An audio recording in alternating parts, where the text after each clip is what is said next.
Commander Zethkar had witnessed the fall of 17 civilizations. He had seen species that could bend reality with their minds crumble before the Devourers. He had watched beings of pure energy scatter like frightened children when the Shadow fleets arrived. In his 800 years of military service across the galaxy, he had learned one universal truth. When the Devourers came, you either fled fast enough or you died screaming. But today, standing on the bridge of the human vessel Defiance, watching Captain Sarah Chen calmly sip her coffee while reading casualty reports that would break lesser species, Zethkar began to suspect that everything he knew about fear, courage, and survival was about to change forever. The humans called it Tuesday. The first time Commander Zethkar met a human, he was certain they were all insane. It was during the emergency council session on Kepler Station, where representatives from 47 species had gathered to discuss the approaching Devourer fleet. The great amphitheater buzzed with the nervous energy of desperate civilizations, each delegate speaking in hushed tones about evacuation routes and surrender protocols. The holographic display at the center showed the terrifying reality. 300 Devourer vessels, each the size of a small moon, advancing through the outer rim at steady, inexorable pace. The Kythera delegation, with their crystalline forms shimmering in anxiety, had already announced their intention to flee beyond the galactic rim. The gas giant-dwelling Nephilim spoke of diving deep into their atmospheric homes and hoping the Devourers would pass them by. Even the proud warrior clans of Thexmor were discussing strategic retreats to their fortress worlds. Then the human delegation arrived. They were late, which was already unusual. Most species facing extinction tended to be punctual about survival meetings. The human ambassador, a middle-aged woman named Director Hayes, walked into the amphitheater with the casual confidence of someone attending a routine trade negotiation rather than a discussion about species-wide annihilation. "Sorry we're delayed," she said, not sounding sorry at all. "We had to stop and pick up some supplies." Zethkar studied the humans from his position in the Confederation Military Advisory Section. They were unremarkable physically, these pink-skinned bipeds from the third planet of an insignificant yellow star. Average height, average build, no natural weapons or armor, no psychic abilities, no technological advantages that couldn't be replicated by a dozen other species. Their homeworld wasn't even particularly resource-rich. By all galactic standards, they should have been among the first to panic. Instead, Director Hayes calmly reviewed the tactical display showing the Devourer advance and nodded, as if confirming a weather report. 300 ships, she mused. That's fewer than we expected. The statement sent a ripple of shocked silence through the amphitheater. Fewer than expected? The Kytha representative's crystalline form actually cracked slightly, a sign of extreme distress among their people. Ambassador Veltar of the Hegemony, a being whose species had survived 7 different galactic catastrophes through careful diplomacy and strategic cowardice, leaned forward in his floating chair. His voice carried the weight of someone who had seen civilizations rise and fall across millennia. "Director Hayes," he said carefully. "Perhaps your species does not fully understand the nature of the threat we face." The Devourers have consumed 43 star systems in the past 6 months. They do not negotiate. They do not take prisoners. They arrive, they consume all biological matter, and they move on. No species has ever successfully resisted them. That's because no species has ever been properly motivated, Hayes replied. And Zethkar noticed something in her tone that made his military instincts prickle with unease. It wasn't fear or bravado. It was the quiet certainty of someone who had already made a decision that everyone else would consider insane. The Thexmor war leader, General Krexith, stood to his full 3-meter height.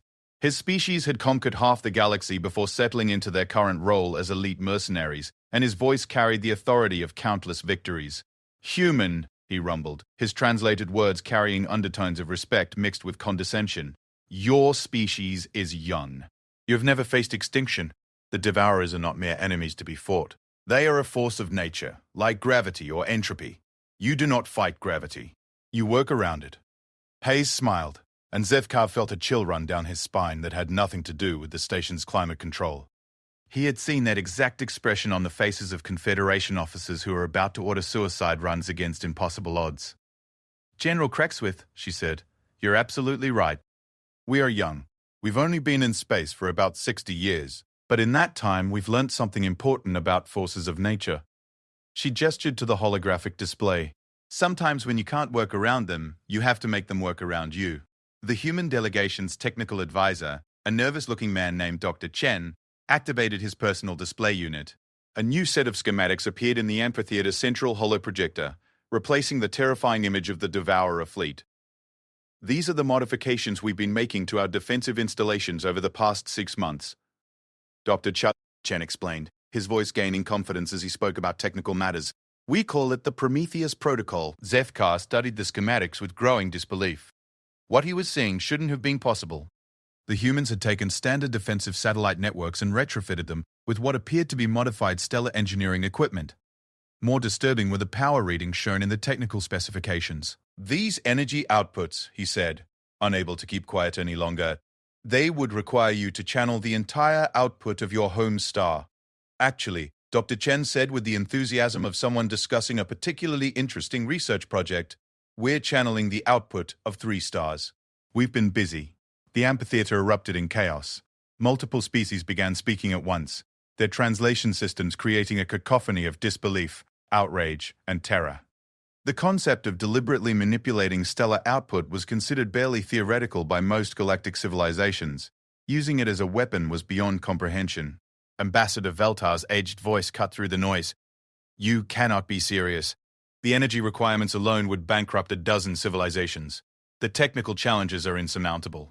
The risks of not trying are higher, Hayes interrupted. Look, we appreciate that you all have more experience with this kind of threat. We respect your tactical knowledge and your survival instincts, but you're thinking like prey. Her smile grew wider, and Zethkar realized with dawning horror that it wasn't entirely sane. We're not prey. General Cracksmith slammed his massive fist against his chair's armrest.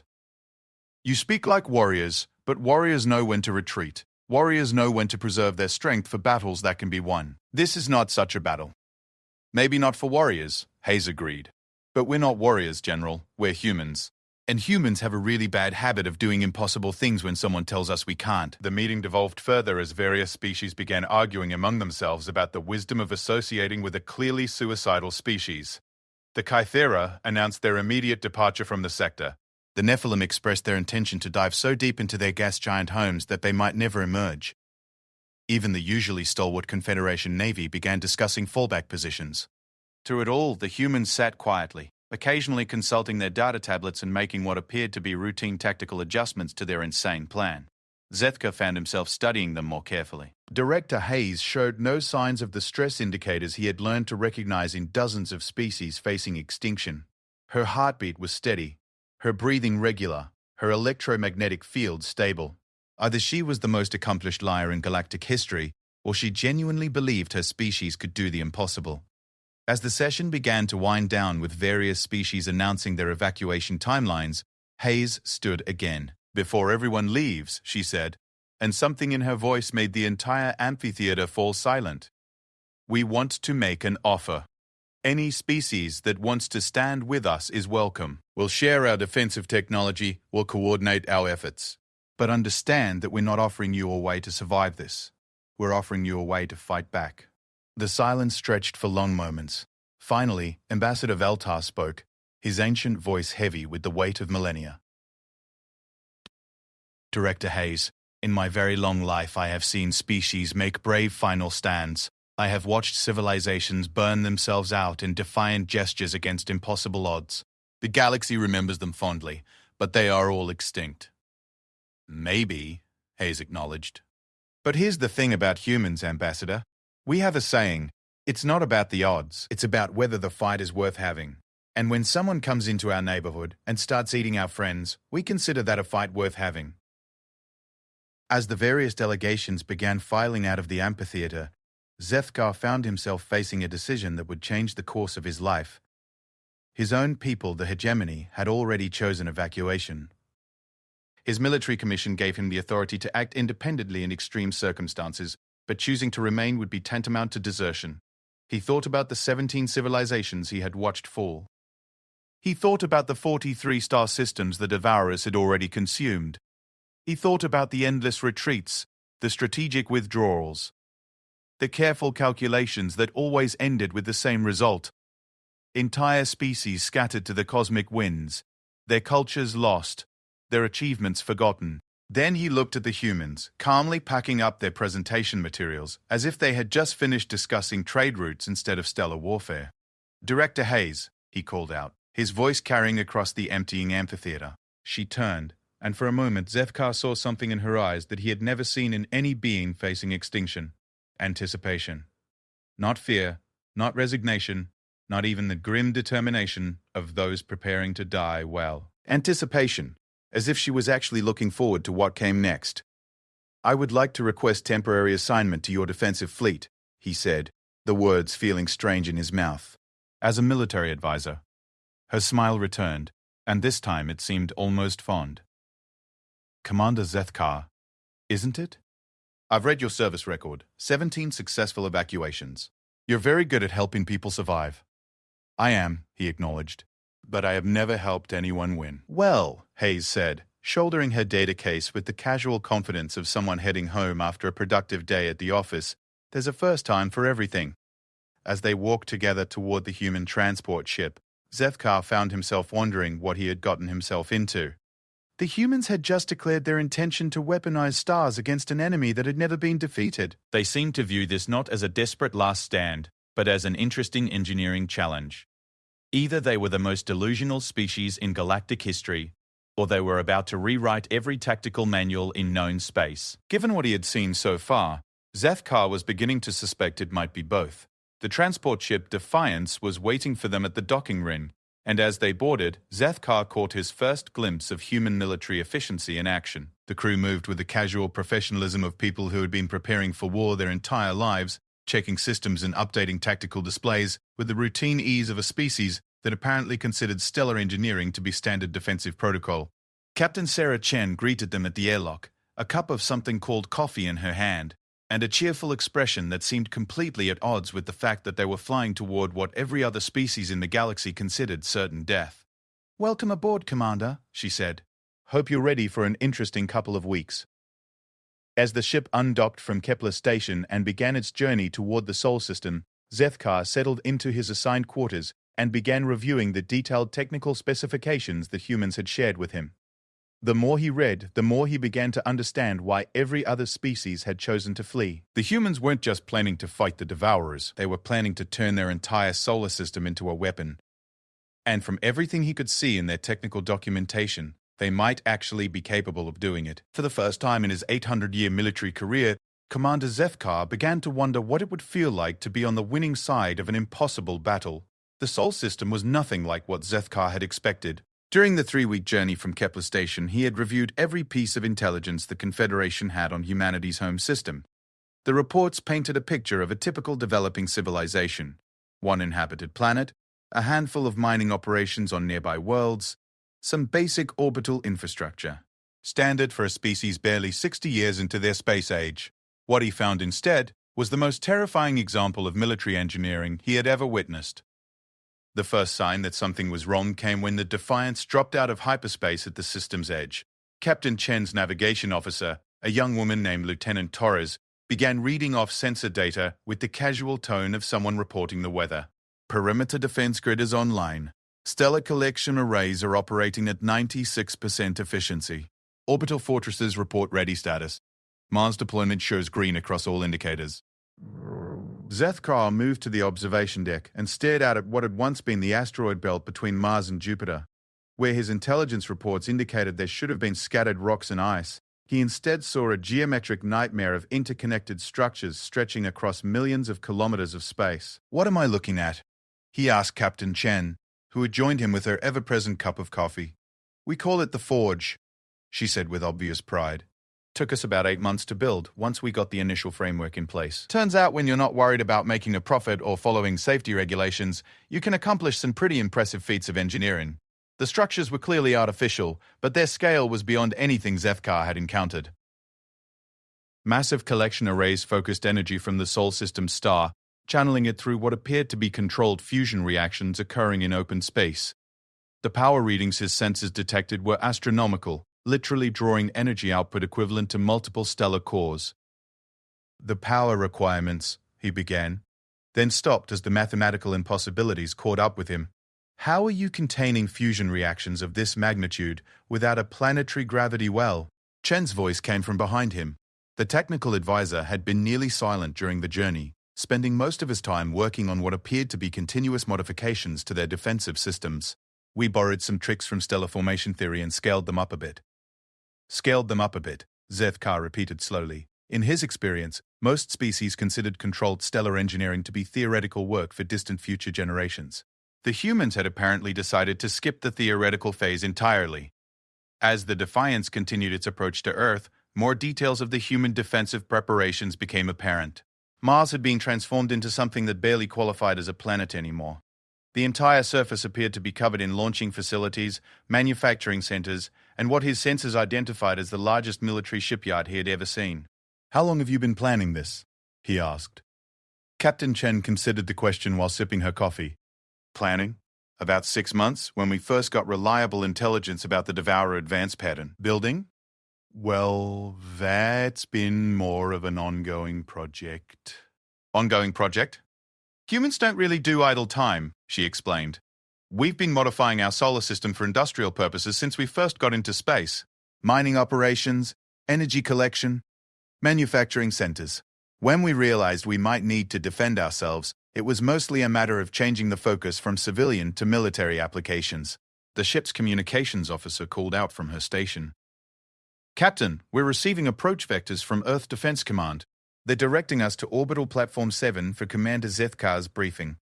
As they approached Earth's orbital space, Zethkar got his first close look at what humans considered standard defensive installations.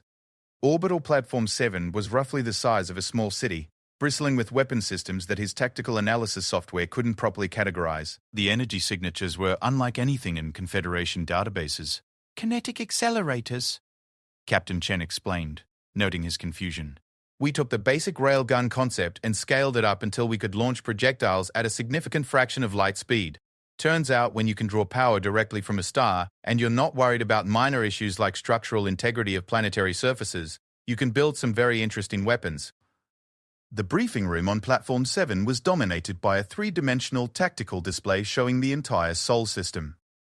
Director Hayes was waiting for them, along with a dozen other humans whose casual demeanor seemed completely inappropriate for people planning to fight an extinction-level threat. "Commander Zethkar," Hayes greeted him warmly. "I hope you've had a chance to review our preliminary defensive arrangements during the journey." "I have," he said carefully. "I must admit your approach is unlike any defensive strategy I have previously encountered." "That's because you're thinking defensively," a new voice said. Zethkar turned to see an elderly man in what appeared to be a military uniform, though it bore no rank insignia he recognized. "Admiral Jackson, Strategic Command. Commander, what you're seeing isn't a defensive installation. It's a weapon system that happens to be built around our solar system." The tactical display zoomed in to show the approach route the Devourer fleet would likely take, based on their observed behavior in previous systems. Jackson gestured to various points along the route, each marked with indicators that made Zethkar's tactical training scream warnings. "The Devourers always follow the same pattern," Jackson explained. "They drop out of hyperspace at the system's edge, conduct a brief scan to identify biological targets, then advance in a standard formation to begin consumption. They've never encountered resistance, so they've never had to develop tactical flexibility." "That's going to change," Dr. Chen added, activating a series of markers throughout the system. "We've prepared several surprises for them." Zethkar studied the display with growing disbelief. The humans had turned every significant celestial body in their system into some form of weapon platform. Jupiter's moons had been converted into massive projectile launchers. Saturn's rings had been reorganized into what appeared to be a debris field, designed to channel enemy movement into specific corridors. Even the outer planets showed signs of modification for military purposes.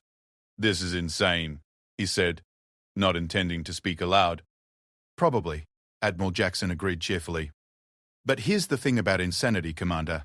Sometimes it's the only rational response to an impossible situation." Director Hayes activated another section of the display, showing detailed schematics of what she called the Prometheus Array.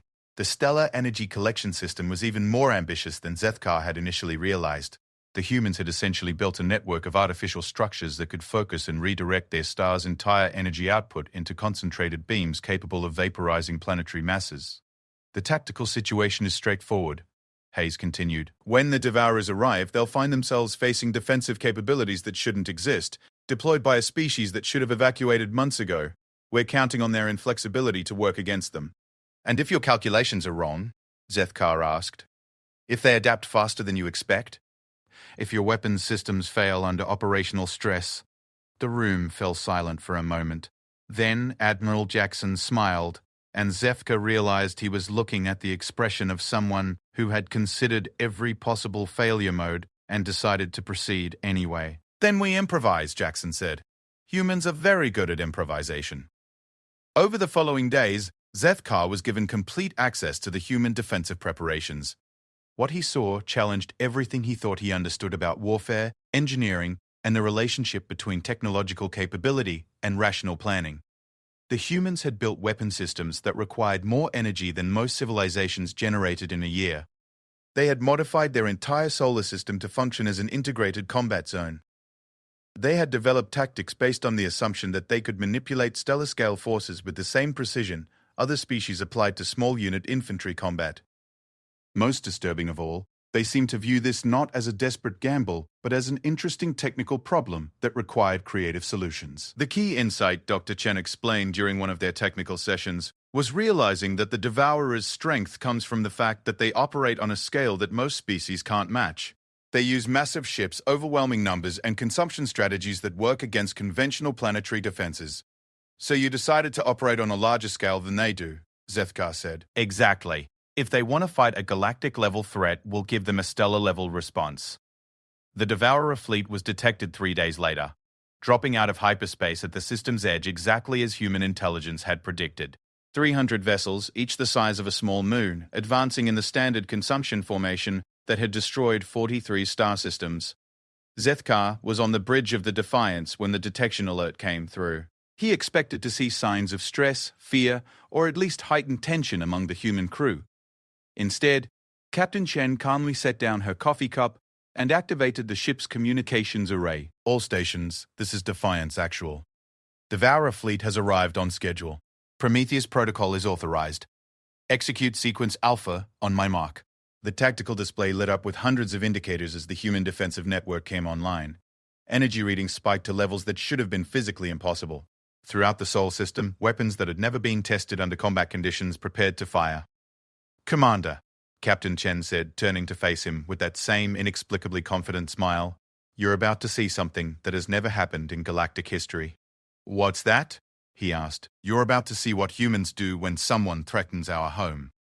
The first phase of the engagement began 18 minutes later, when the Devourer fleet reached the orbit of Neptune. The humans had converted the outer planet into what they called a kinetic bombardment platform, and the initial salvo consisted of projectiles launched at nearly 20% of light speed. The Devourers, who had never encountered anything approaching effective resistance, took the full impact of the first wave without raising shields or taking evasive action. 17 of their ships were destroyed outright, their hulls simply vaporizing under kinetic impact that released energy equivalent to antimatter explosions. The surviving Devourer ships began to adapt, raising energy shields and altering their formation. But the humans had planned for adaptation.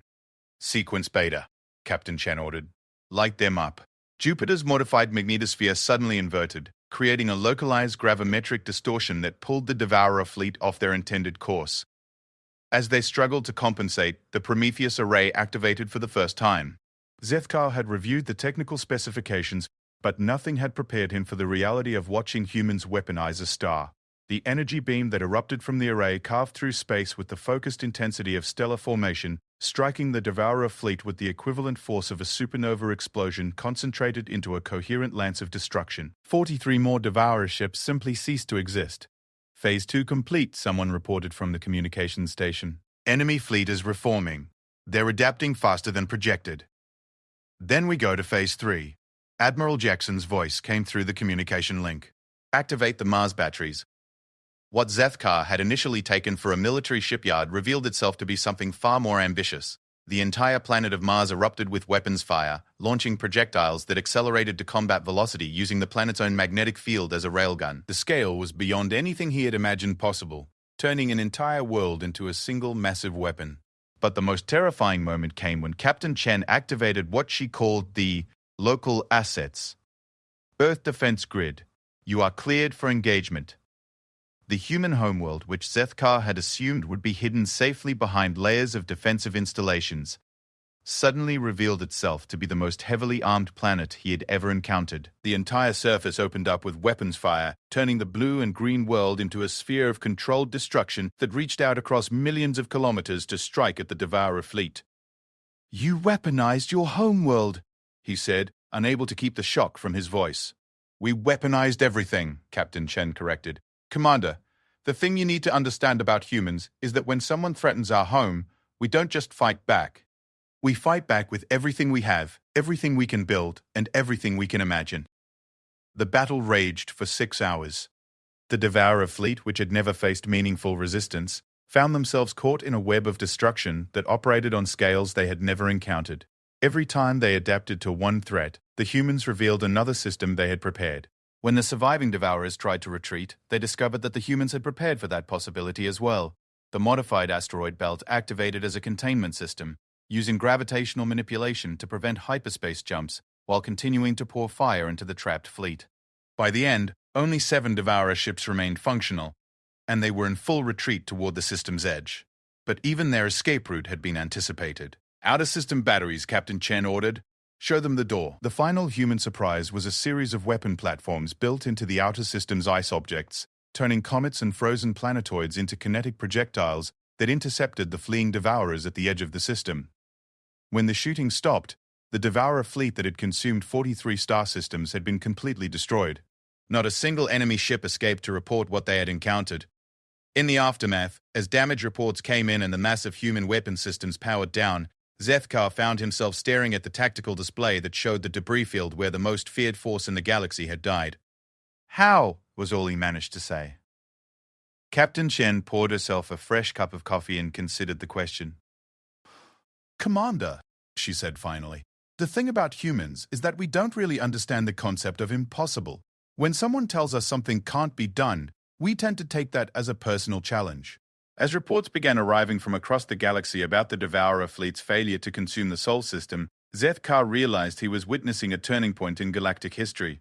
The species that had terrified the entire galaxy for generations had been defeated by a young civilization that apparently considered stellar engineering to be standard defensive preparation.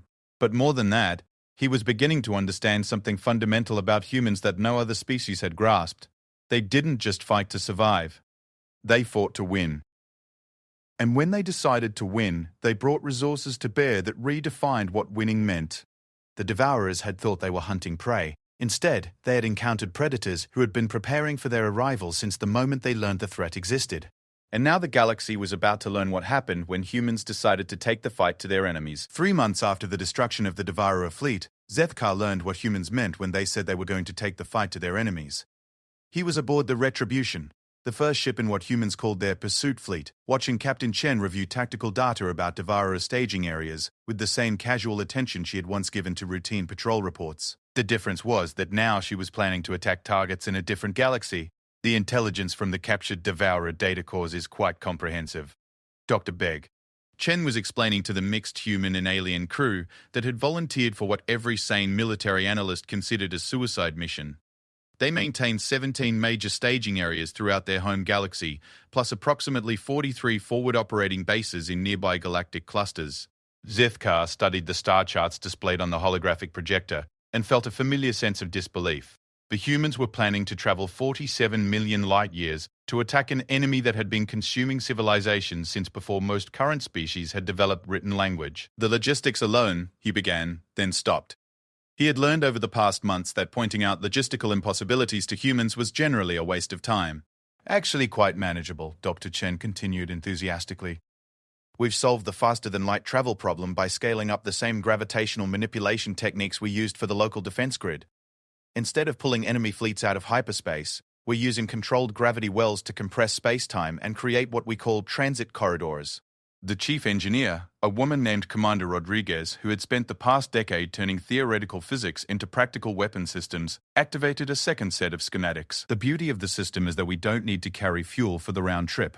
We can generate power by tapping into the quantum foam disturbances we create during transit." Zethkar had given up trying to understand the technical details of human engineering. In his experience, when humans started talking about manipulating fundamental forces of reality, it was generally wise to simply accept that they had found a way to make it work. What concerned him more was the strategic situation they were walking into. According to the data we recovered, he said, the Devourer civilization controls approximately 60,000 star systems. Their military operates on a scale that makes their advanced fleets look like scouting parties. You're talking about attacking the heart of an empire that has been expanding for millions of years. That's correct, Admiral Jackson acknowledged. He had been promoted to overall command of the Pursuit Fleet, a force that consisted of 12 ships carrying technology that redefined what humans considered reasonable applications of stellar engineering, which is why we're not planning to fight them conventionally. The tactical display shifted to show what humans were calling their primary objective. At the center of the Devourer home galaxy was a cluster of systems that appeared to be the source of their coordinated expansion efforts. The energy signatures suggested massive industrial infrastructure, population centers that spanned multiple star systems, and defensive installations that operated on scales that made human stellar engineering look modest. We're going to do to them what they've been doing to everyone else, Director Hayes said. She had insisted on joining the Pursuit Fleet personally, despite arguments from virtually everyone that having the leader of human space on the front lines of an intergalactic war was tactically inadvisable. We're going to consume their infrastructure. Over the following weeks, as the Pursuit Fleet made its way toward the Devourer galaxy, Zethkar was given access to the full scope of human planning for what they were calling Operation Payback. The strategic concept was as audacious as everything else humans did, but it was based on a fundamental understanding of Devourer psychology that no other species had achieved. They're not really a military civilization, Captain Chen explained during one of their planning sessions. They're more like a biological function that happens to use technology. They consume, they expand, they reproduce, and they move on. But they've never had to think defensively because nothing has ever threatened them. So, you're going to teach them what it feels like to be prey. Zethkar said, exactly. The thing about predator species is that they tend to be very specialized. They're incredibly effective within their niche, but they don't adapt well when they suddenly find themselves facing a different kind of threat. The first phase of the operation began when the Pursuit Fleet reached the outer edge of Devourer space. Instead of the direct assault that Devourer strategy would expect, the humans implemented what they called distributed harassment protocols. The 12 human ships split up and began systematically destroying Devourer infrastructure, using tactics that were specifically designed to be as psychologically disturbing as possible.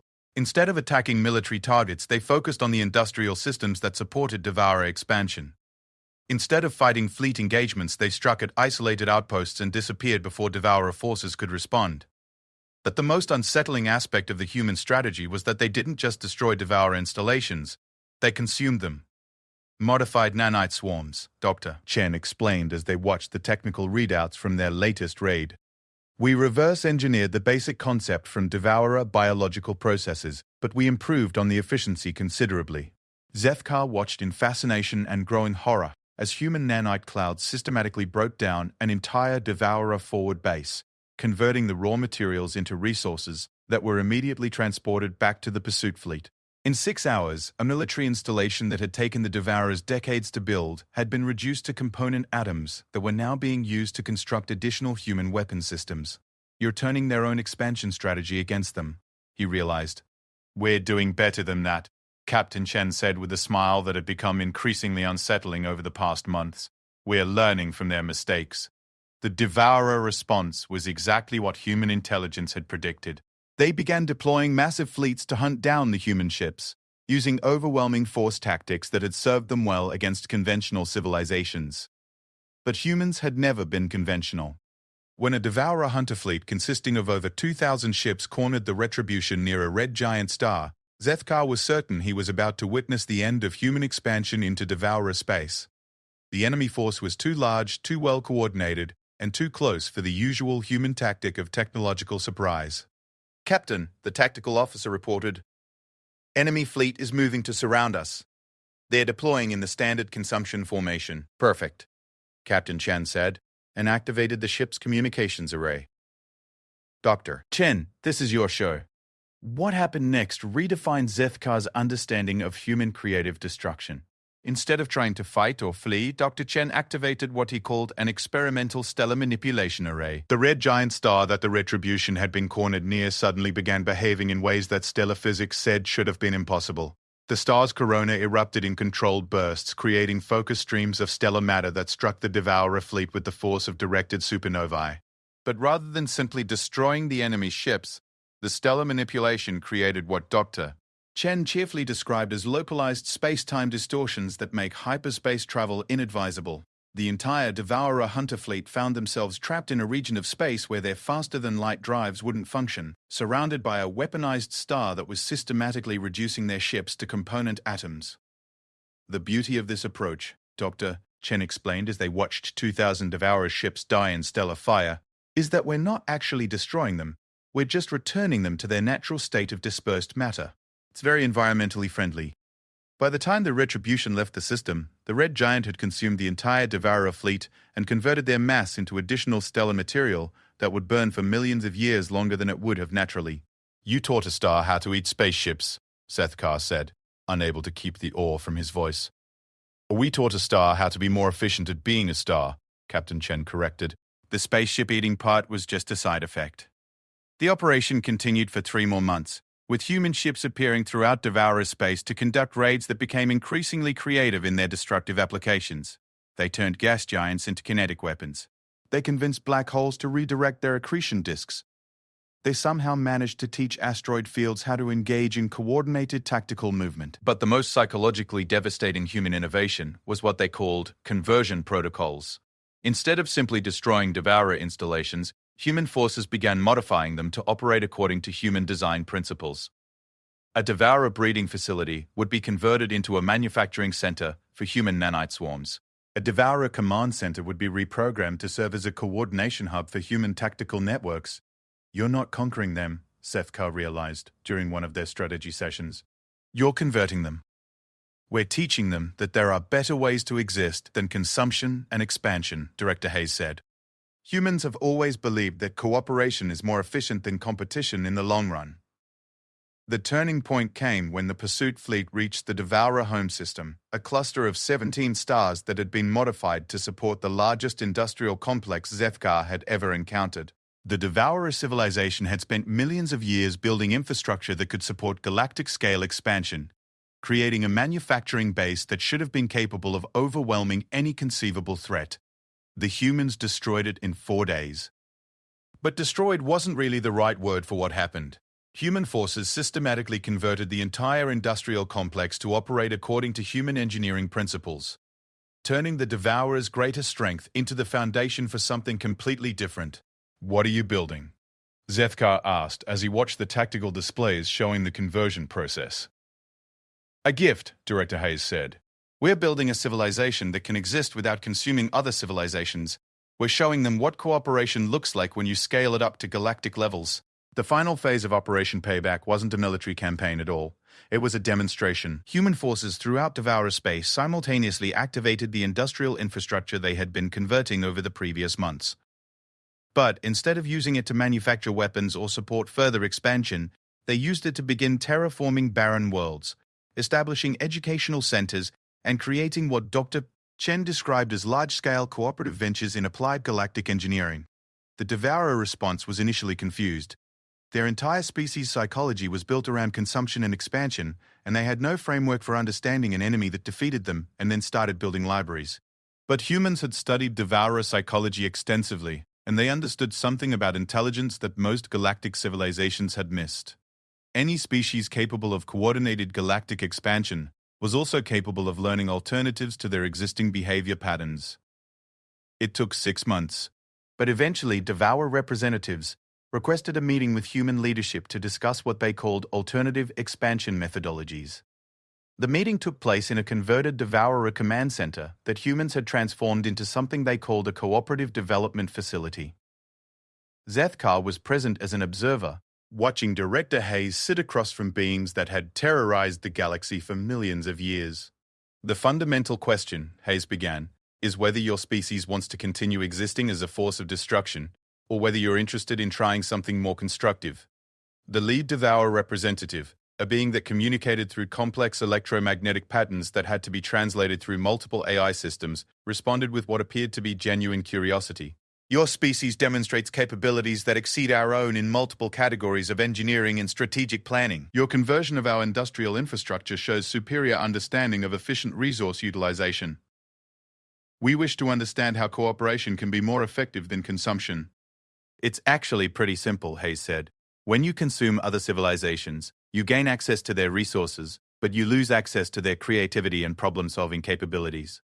When you cooperate with them, you keep the resources and gain partners who can help you solve problems you never even knew existed.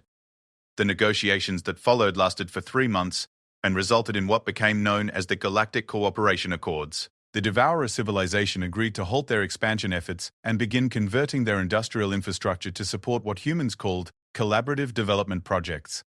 In exchange, humans shared their technological advances and began establishing joint research facilities throughout both galaxies. 6 months later, Zefka found himself aboard a ship that was jointly operated by human and former Devourer crew members, traveling to a star system that had been selected for the first major test of cross-species stellar engineering.